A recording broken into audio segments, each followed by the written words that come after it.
Imran Pratapgarhi, 6 minute आपके पास। Mic. धन्यवाद सभापति महोदय।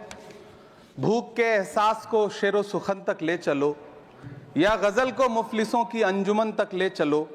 मुझको नज़्मो ज़ब्त की तालीम देना बाद में, पहले अपनी रहबरी को आचरण तक ले चलो। सभापति महोदय, मैं न्यू एजुकेशन पॉलिसी पे बात करने के लिए खड़ा हुआ हूं। माननीय मंत्री जी यहां मौजूद हैं।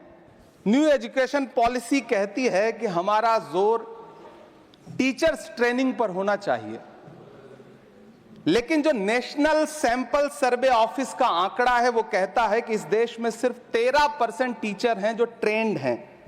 तो मैं माननीय मंत्री जी से जानना चाहता हूं कि क्या जो 87% टीचर्स हैं जिन्हें ट्रेनिंग देने की अभी जरूरत है, उनको ट्रेनिंग देने के लिए हमारे पास क्या रोड मैप रहेगा, और क्या हमारे पास इतने बड़े पैमाने पर कॉलेजेस हैं, रिसोर्सेज हैं जिनसे उन्हें ट्रेन किया जा सके।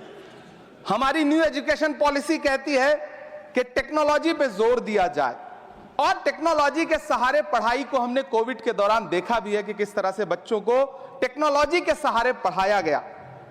लेकिन मैं माननीय मंत्री जी से पूछना चाहता हूं कि जब इस देश में 80 करोड़ लोग 5 किलो राशन पे गुजारा कर रहे हों, तो क्या उन परिवारों तक इंटरनेट, कंप्यूटर, लैपटॉप जैसी सुविधाएं पहुंचाने के लिए कोई रोड मैप है ताकि उनके बच्चों को शिक्षित किया जा सके।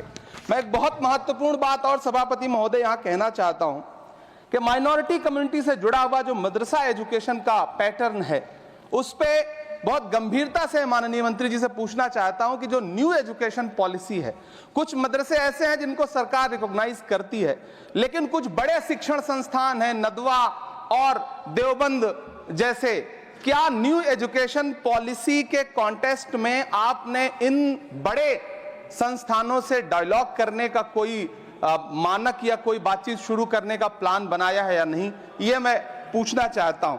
और एक बहुत महत्वपूर्ण बात मंत्री जी से मैं पूछना चाहता हूं कि बहुत सारे माइनॉरिटी इंस्टीट्यूट थे जहां पर स्कॉलरशिप का प्रावधान था, लेकिन आपने मौलाना आजाद नेशनल फेलोशिप को एक झटके में बंद कर दिया। हजारों लाखों छात्र जो उस स्कॉलरशिप के भरोसे अपनी शिक्षा ग्रहण कर रहे थे। एक तरफ प्रधानमंत्री जी कहते हैं सबका साथ सबका विकास, एक हाथ में कंप्यूटर एक हाथ में कुरान, लेकिन जब स्कॉलरशिप आप बंद कर देते हैं तो गरीब तबके से आने वाला अल्पसंख्यक समुदाय के जो बच्चे हैं, उनकी शिक्षा व्यवस्था को लेकर के, उनकी शिक्षा को आगे बढ़ाने को लेकर के आपके पास क्या प्लान है। मैं माननीय शिक्षा मंत्री जी यहां पर बैठे हैं, उनसे कहना चाहता हूं कि पूरे देश में, पूरी दुनिया में प्रधानमंत्री जी जाकर के महात्मा गांधी जी की मूर्ति के सामने सर झुकाते हैं, उन्हें फूल चढ़ाते हैं, लेकिन आप ही की सरकार NIT कैलिकट में प्रोफेसर साइजा ए को योजना और विकास विभाग का डीन बना देती है, जो खुल करके कहती हैं कि मेरी नजर में नाथूराम गोडसे तो बहुत महान था। तो आपकी नई एजुकेशन पॉलिसी ये है, इस दिशा में जा रही है। मैं आपके महोदय से, सभापति महोदय, ये कहना चाहता हूं कि किस तरह से NCERT की किताबों में सांप्रदायिकता को परोसा जा रहा है।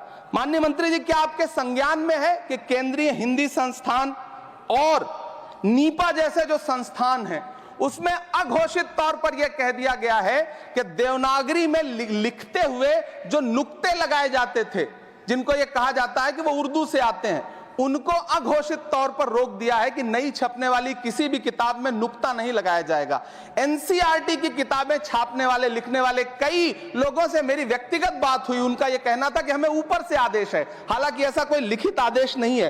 तो मैं आपसे जानना चाहता हूं कि यह नुक्ता हटा करके आप देवनागरी भाषा को मजबूत कर रहे हैं या उसे कर्कश और कमजोर बना रहे हैं। यह मेरा माननीय मंत्री जी से अनुरोध है और यह मैं उनसे जानना चाहता हूं। सभापति महोदय, PM श्री विद्यालय को लेकर के बहुत बातें हुई। मैं एक चीज कहना चाहता हूं कि गाजीपुर एक जिला है उत्तर प्रदेश में, वहां वीर अब्दुल हमीद विद्यालय है धामूपुर गांव में। पिछले दिनों PM श्री कंपोजिट स्कूल का नाम लेकर के उस स्कूल का नाम बदल दिया गया, उसके सहारे भी सांप्रदायिकता परोसने की कोशिश की गई। जब सोशल मीडिया पे बहुत हंगामा खड़ा हुआ, हम सारे लोगों ने आवाज उठाई, तब फिर से बेसिक शिक्षा अधिकारी ने नाम बदल करके पुनः उसका नाम बीर अब्दुल हमीद, जो परम चक्र विजेता हैं, उनके नाम पे करने का काम किया। ये इस योजना के थ्रू भी सांप्रदायिकता को जो परोसने का काम किया जा रहा है, उसको मंत्री जी के संज्ञान में है यह बात या नहीं, और रोकने के लिए क्या काम करेंगे। एनसीईआरटी की जो किताबें हैं, उनसे हिंदू मुस्लिम एकता के जो चैप्टर हटाए जा रहे हैं। महोदय, एनसीईआरटी की किताबें बच्चों का ज़हन तैयार करती हैं। आप बेसिक तौर पे एक नया इतिहास पढ़ाने के चक्कर में बच्चों को, छोटे बच्चों को जो गुमराह करके उनको एक झूठा इतिहास पढ़ाने का प्रयास कर रहे हैं, आगे चल के दुनिया में वो बच्चे कहां सस्टेन करेंगे। तो मैं माननीय मंत्री जी से कहना चाहता हूं कि शिक्षा और धर्म को एक दूसरे से अलग रहना चाहिए।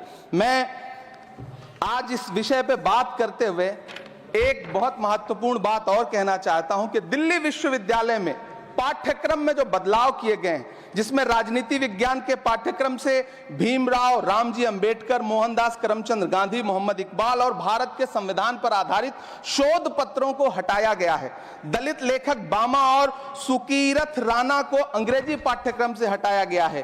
क्या ये चीजें माननीय मंत्री जी के संज्ञान में है? समय बहुत कम है। मैं इस नई एजुकेशन पॉलिसी पर आदरणीय मंत्री जी से और सरकार से इतना कहना चाहता हूं कि आप बदलाव के नाम पर ये जो नई चीजें लेकर के आ रहे हैं, कैंपस में जिस तरह की गुंडागर्दी, अभी एक माननीय सदस्य ने बोलते हुए जेएनयू का जिस तरह से जिक्र किया कि जेएनयू में इस तरह के नारे लगे, कुछ नकाबपोश लोग आते हैं, नारे लगाते हैं, चले जाते हैं, पुलिस सालों साल गुजरने के बाद उन नकाबपोश लोगों को ढूंढ नहीं पाती है।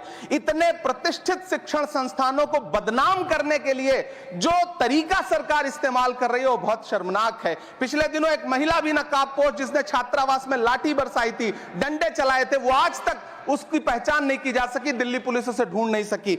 जामिया की लाइब्रेरी में जिस तरह से लाठियां बरसाई गई थी, उनके जख्मों के निशान आज तक नहीं सूखे हैं। अलीगढ़ मुस्लिम विश्वविद्यालय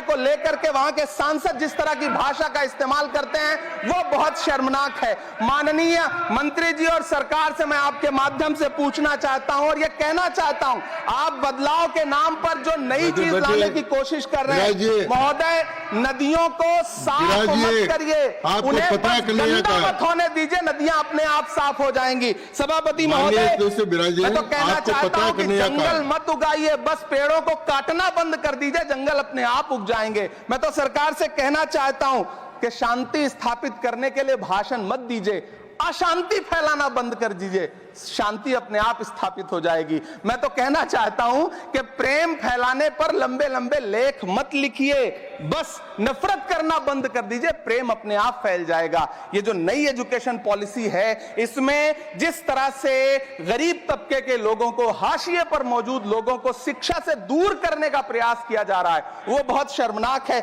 शिक्षा को निजीकरण की तरफ जिस तरह ले जाया जा रहा है, वो बहुत शर्मनाक है। माननीय मंत्री जी इस पर सोचें और इसे सुधार करने का प्रयास करें। इस सदन की तरफ से शायद इससे बेहतर बात, इससे बेहतर सुझाव हम नहीं दे सकते। बहुत बहुत धन्यवाद।